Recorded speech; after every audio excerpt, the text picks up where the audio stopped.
At the 2014 Jerusalem Post Conference, an extraordinary voice on the world Jewish scenes, Carolyn Glick, I have a sense that when I hear you speak, you know very often the audience is not going to agree with you, and you are not afraid to speak anyway. I really respect the way you are not afraid to take a position, and not only that, most people in the Jewish world don't do what you do. They will express themselves honestly to somebody whom they disagree with. And I'm just, so speak, I don't care if it's 30 seconds. Where does that come from in you? I think that it comes from the fact that I know the facts. That I don't say things unless I can back them up with data and with information. So I don't have to be worried about being refuted. People can disagree with me, but they can't ignore the facts that I bring to bear. And as a consequence, it gives me a great deal of I don't know, courage. I'm very, very willing to support what I say because I know that I'm not making anything up. I think it comes from that. It also comes, I think, in general, from the fact that I am very proud to be a Jew. And I'm very excited about Israel. And I have enormous faith in the Israeli people. So I don't know how many of them I represent or how many of them agree with me, but I certainly feel like I have a very, very, very strong people guarding my back. And again, even if they don't agree with me. So I think that both of those things, and I'm not saying anything that I can't back up, and I think that the Israeli people are the strongest people in the world, that it's a really big privilege for me to be representing Israel on any stage. That's very beautiful. All right. You've just written a new book. In essence, it's a book that says there should be a one-state solution. Right. In the overall Jewish world, especially in America, but our understanding is it's true about Israel too, there's sort of been an embrace for now years of a two-state solution as the only way, and this is what you hear, Carolyn, and you'll have it, I want to hear what you have to say. If you want to maintain the Jewish character of the State of Israel and the democratic character of the State of Israel, the only way you can do that is to sever yourself from millions of Palestinians who are on the West Bank, Judea, Samaria, and that if you do anything other, you're forced to do one of two unacceptable things. Either you create some kind of second-class citizen by incorporating the West Bank into Israel proper, and now you have a population that you're not going to give the vote to, and therefore it's a kind of apartheid state. Or the alternative is that basically you're going to try to remove that population from the West Bank to create a Jewish majority. I want to know, again, if this were in the Fort Lee studio, we'd spend an hour. We don't have an hour, we only have a few minutes. Give me the bottom line for you. How do you refute, or how do you argue for the one-state solution, which at the moment is just not what you hear typically? You know, in Judea and Samaria, there are 1.5, 1.6 million Palestinians, and if Israel were to incorporate Judea and Samaria in its sovereign territory and grant all of these people citizenship, which is not what I call for them to have the right to apply for citizenship. There's a very large distinction between the two.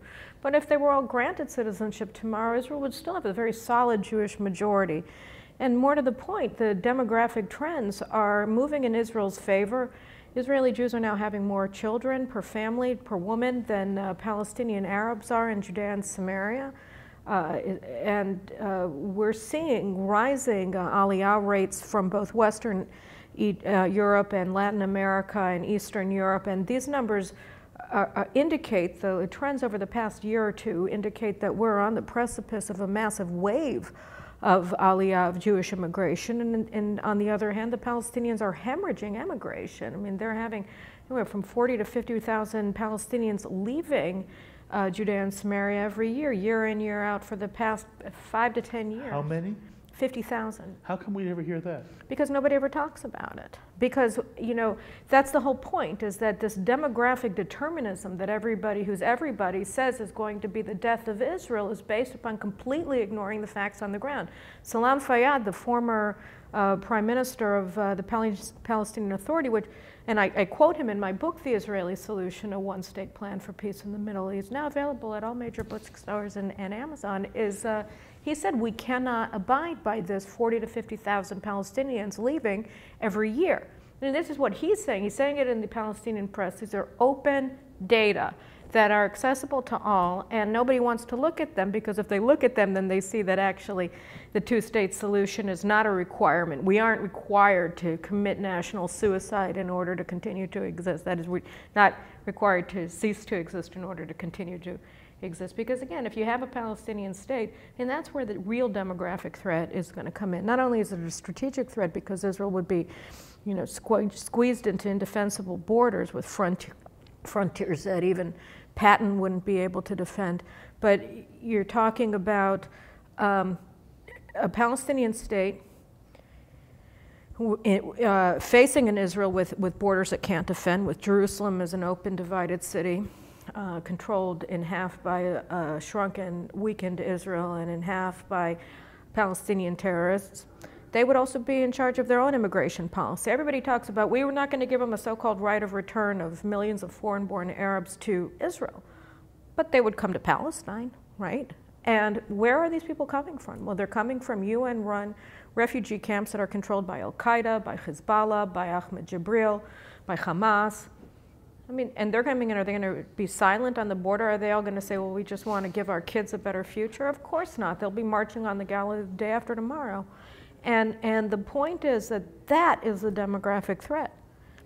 And that's the military threat as well. So a Palestinian state, far from solving Israel's demographic problem, which is a policy challenge, it's not, I don't describe it in my book as being anything other than that. But it's not an existential threat if Israel asserts its rights to Judea and Samaria. On the other hand, the existential demographic threat would be the establishment of a Palestinian state. And so there are challenges, serious ones that I discuss in my book. If for some reason your vision was adopted, then the whole peace process would be irrelevant in the context of the one-state solution.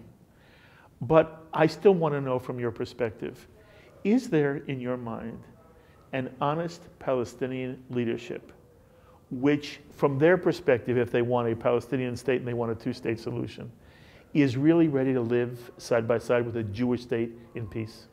No, there is no Palestinian leadership that's willing to live side by side with a Jewish state in peace. And actually, they are the primary reason why we don't have peace with the Palestinians. The PLO, since we brought them in the false hope that they were going to be interested in peace because Yasser Arafat threw some lies our direction in 1993, they've made the situation worse. I mean, far from bringing about a normalization of relations between Israel and the Palestinians, they've indoctrinated a generation of Palestinians to seek the annihilation of the Jewish people. And they tried to do the same thing, and with some success, particularly at the beginning of the century, with the Israeli Arab sector, with our Arab citizens of Israel today, and Jerusalem residents and citizens who are Arabs. And they, even today, they try to blacklist Palestinians who do business with Israel, who have Jewish friends. When Israeli peace delegations come to Ramallah, they're thrown out of town by rent-a-mobs that are organized by the PLO. So, you know, this has become a joke. You know, when you have radical left-wing Israelis who are being thrown out of town, just think about it. They're in Ramallah for peace, love, and understanding powwows with Palestinians who are supposedly of the Palestinian peace camp.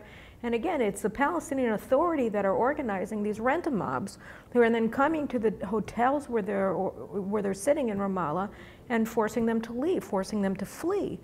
So this is a disaster for peaceful coexistence between Israelis and Palestinians, because they're oppressing and repressing all aspects of Palestinian society, that all parts of Palestinian society, all Palestinian individuals who want to live at peace and have peaceful coexistence with Israel, whether it's by signing business deals with Israeli counterparts, whether it's working with Israeli businesses that are located in Judea and Samaria and Jerusalem, or any other way. We saw with the SodaStream controversy, yes, most recently, that the Palestinians who work for this Israeli company, SodaStream, support their company against the boycott, sanctions, and divestment movement I mean, this is not something that is clearly understood abroad, but it's certainly understood in Israel, that again, the primary engine of hatred, of instability, and of war and terrorism in the region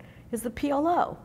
Or not in the region, between Israel and the Palestinians. PLO or the Palestinian Authority? Well, the PLO is the Palestinian Authority. The Palestinian Authority, you have to look at it as a department of the PLO. It's not, the PLO just made this little authority, the Palestinian Authority, and gave it functions of governance over the areas that Israel gave to the PLO to run. But everything else from international relations and negotiations are all conducted by the PLO. All of their international activities are being conducted by the PLO. So, you know, I explain it in my book. It seems like it's a distinction without a meaning, but really we have to understand that that's not true. The PLO didn't disappear. And Fatah, that we hear about, everybody's talking about Fatah as the moderate. Fatah is the main terrorist organization of the PLO.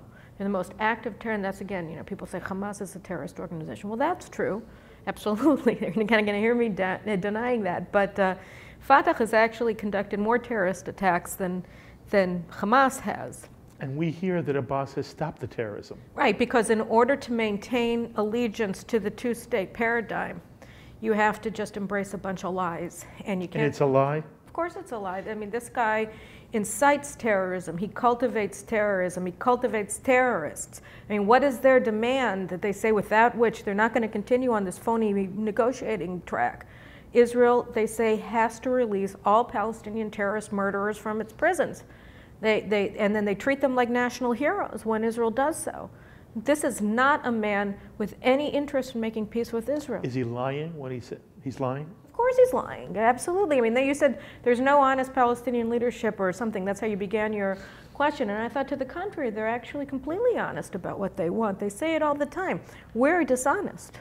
We're not listening to them. We pretend away every single thing that they say. I mean, Tzipi Livni said after he, you know, blew up the peace negotiating table last week when he wanted to accede to all of these international agreements, she said he has to show that he's a partner in peace. Well, duh. I mean, hello. He just showed that he's not, okay? You're just not willing to accept the truth. What I'm saying is reality is what it is. And again, just going back to the beginning of our conversation, you asked me why I'm willing to take stands that are unpopular. It's because I know the facts. Mm-hmm. And I think that you have to, can we please have a discourse that's based on them? It would be so productive. Okay, and how do you characterize then the American administration? Are they fools, naive? Is there something duplicitous here? What? You know, I think it doesn't, it's a combination of all three, and you can add other aspects to it if you want to, like lazy would be one that comes to mind that I discuss in my book. You know, if you blame Israel for everything, you don't have to think about the Arab world. You don't have to think about the Islamic world. You don't have to think about any pathologies of their society. You can just say it's all about whether Jews are building in Gush Etzion or not, right? If Jews build another 200 housing units in the city of Ma'ale Adumim or Ariel, then that's going to encourage Al-Qaeda to strike in, you know, Christian churches in Iraq. I mean, it's completely, again, it's totally crazy and it's delusional, but it's much easier to blame the Jews because we actually care what people say about us than it is to blame a pathological society in the Islamic world. Then the only other question is this: to what extent do Israelis really understand the truth as you do? I think the vast majority of Israelis understand, and that's why, you know, people point, they always have these push polls that say, oh, well, 2/3 of Israelis want a two-state solution. Yeah, and 3/4 of Israelis say it's never going to happen. Right. I mean, that's the point. What I'm not talking about, the absence of a possibility one day for a Palestinian state to be established wherever that will be living at peace with Israel. I'm saying it's not going to happen in my lifetime. I don't see it happening in my lifetime, and I hope to live a good long life. But, you know, what I'm talking about is a long-term parking spot. You know, I mean, even in the Bible, it always talks when we win a war or whatever, when they said peace reigns in the land for 40 years. And so what I'm talking about is saying, okay, we can't reach a peace deal with the Palestinians because there's no Palestinian leadership willing to cut a deal with us like that. So let's find a long-term parking spot. Mm-hmm. That will put us in a better place, that will put the region in a more secure place, that will ensure Jewish sovereignty and Jewish capacity to defend the Jewish people in the land of Israel and throughout the world for the foreseeable future. And then, you know, give my kids something to worry about.